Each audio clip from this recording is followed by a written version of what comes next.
Good morning, kindergartners. Are you ready to have some fun with our long O sound? What's the card? That is the picture for our long O sound.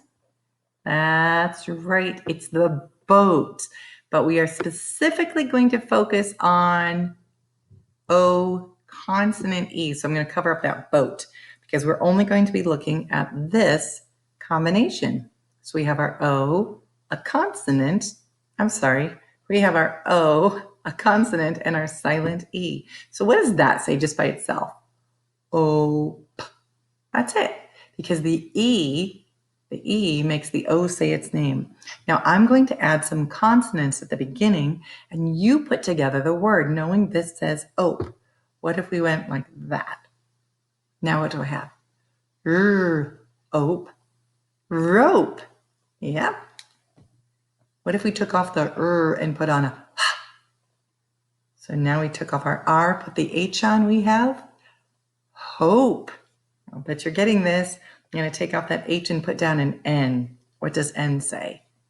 Nope.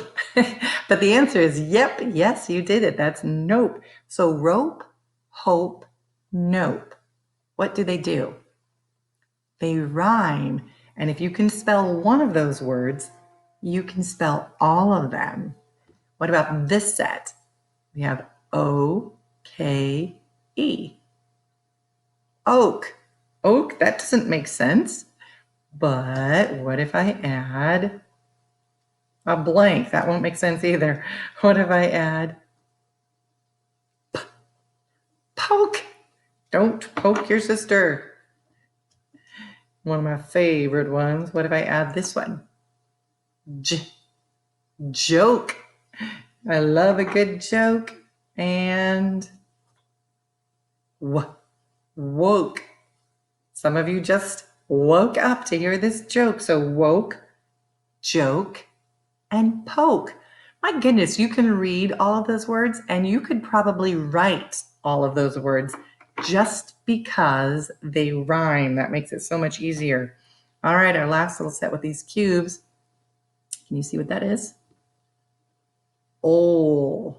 Ole. What could we add at the beginning of ole to make a word? H. So now it says what? Whole. What else could we add? We could add P. What does that say? Pole. One more. A little mammal friend. Mole. Look at how well you are doing with your reading and writing. You just read 9 words that have the O consonant E sound. All right, let's see what other activities you could do today. This is a silly game and you're going to have to get permission from your parents. The idea is that you would write some of these words on an index card or a piece of paper and tape them to the wall. But you know what? You could actually place them on the floor as well. Just spread them out and then go get a pair of socks and put them in a ball. And then you aim at a certain word. You can call out the word and say joke and then try to hit the word joke with your socks. Or if it's on the floor, you could just toss it on the floor and then read whichever word the socks fell on. That's a fun way to practice your reading. Get a little activity in there. All right, reviewing what's the picture on our sound spelling card? It's the boat, even though the boat is not spelled with the silent E. And we're going to try to put our words to work now, and let's see if we can read this silly story together. It's called Mole is Home. Mole woke up in his home.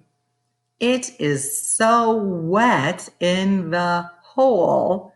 Mole cannot go. Mole put on his robe. He is fine at home. I told you it is a silly story. Does a mole have a robe? No. And does the water bother a mole? No, it does not. But you can answer this question if you want to. Do you think a mole should leave his home? Why or why not? If you have a good idea for a story, that might be fun. If I read that too quickly for you, you may always pause and go back and practice. Let's go ahead and count all the silent E words here. We have mole and home in the title, and then we have them again in our first sentence. So 4 times we read it. Oh, did you catch this one? Woke. Any silent E words here? There's one. What is that word? Hole. We have mole again. No silent E, but that does have the long O sound. Mole again. Robe. He is fine at home. And aren't we all? We are fine at home. Well, I hope you'll get your paper and pencil out, maybe even a pair of socks, and have fun with the long O sound today. I'll see you tomorrow.